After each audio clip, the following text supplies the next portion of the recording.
Hey everyone, Dan Kaplan here at SC Magazine. I'm here with Phil Naray, who is the Vice President of Data Security Strategy at IBM.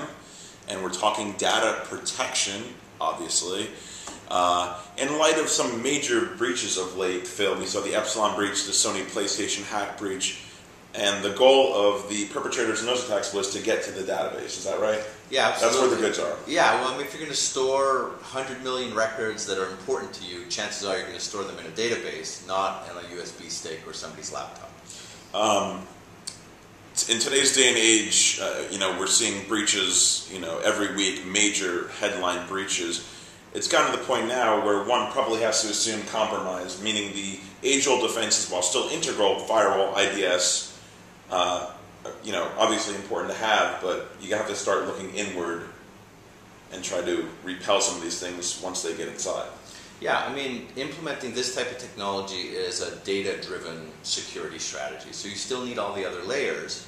But what's surprising is we find companies that have been breached, and they don't know they've been breached for months. And even when they find out they've been breached, they don't know how many of the records have been stolen. And that's because they're not monitoring at the database tier what's going on, and that's essential. Talk about that. I mean, what should companies be doing? Well, you need to be monitoring the activity at the database level to find unusual or suspicious activity. So if somebody's downloading 5,000 records in one day, chances are that's not a legitimate transaction. It's something that should be investigated or blocked. At the same time, you need to monitor your insiders because they could be doing things they shouldn't be doing.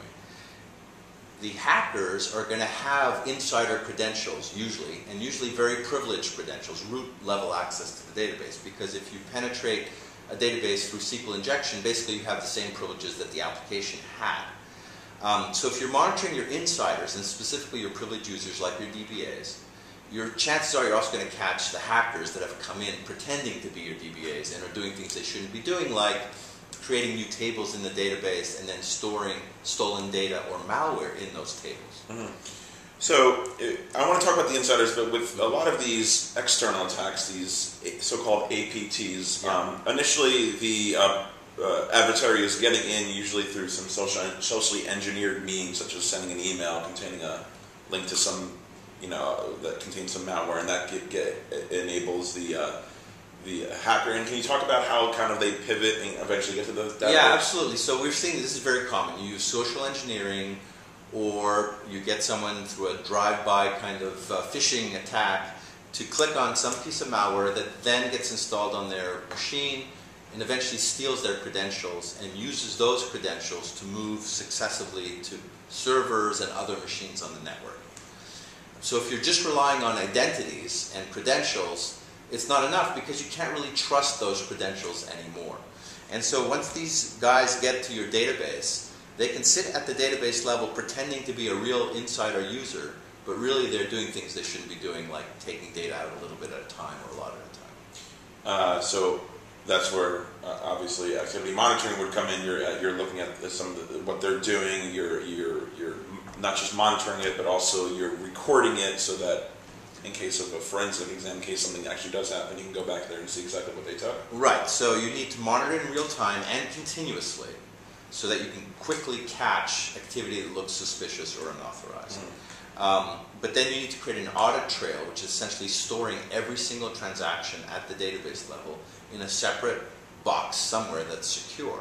So you can then go back and mine that information for forensics and find patterns that you may not have noticed. What other technologies are important? I mean, things like SIM, encryption, those strike me as all things that are useful, assuming the attacker is already in there, already penetrated the infrastructure. Yeah, SIM is more of an after-the-fact technology, so it's important. And database activity monitoring solutions, most of them integrate with the SIMs. But instead of sending all of the audit information to the SIM, which would be much too much information for it to handle, you would only send an alert or some exception report to the SIM. Encryption is important too as part of defense in depth. But most people consider encryption at the file level to be the most important thing. So if someone steals the entire hard drive from the database server, they can't do anything with it.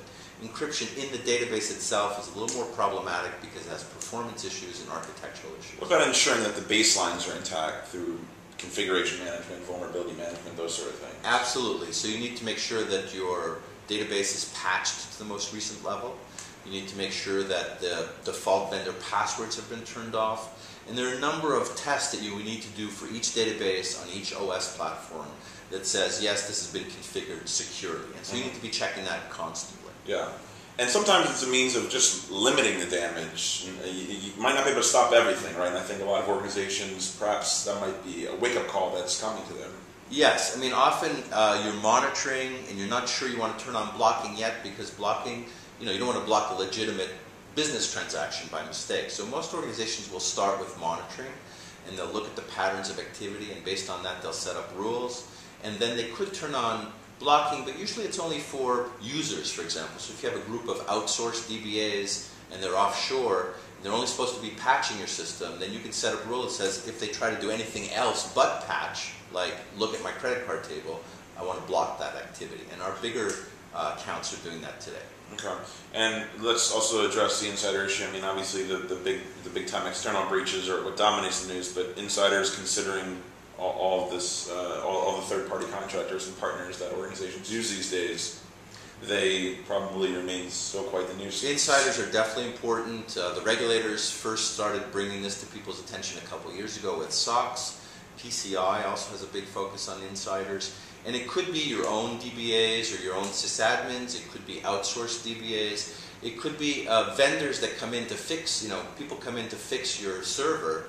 You give them root access. How do you know what they did while they were there? So you need to monitor their activity as well. Okay. Phil Naray, the Vice President of Security Strategy at IBM. Thank you for flying down and joining us today. My pleasure. Did you train it or did you fly? No, I did fly down. Oh, very nice. Okay. And we'll talk to everyone again soon.